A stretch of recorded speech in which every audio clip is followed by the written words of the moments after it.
From an education standpoint, what's the greatest need with respect to closed-end funds? What stands out as an area where more knowledge would be helpful to advisors and investors?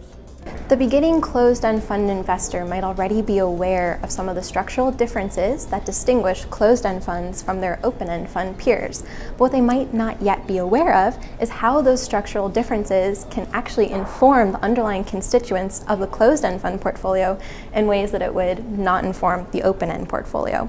For example, in the municipal closed-end fund universe, we typically see muni closed-end funds have longer durations than their open-end peers. And the reason behind this has to do with the fact that open-end funds are subject to liquidity requirements that closed-end funds are not. When you own shares of an open-end fund, you redeem your shares with the fund itself.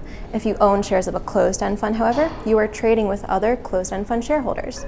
So the managers of closed-end funds can do things with their portfolios that the open-end fund managers cannot.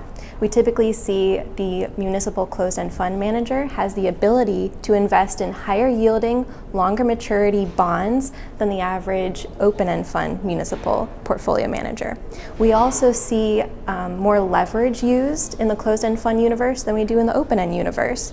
And the combination of ownership in higher yielding, longer maturity bonds and leverage on the closed-end side typically increases the duration of the average closed-end fund more so than that of the open-end fund.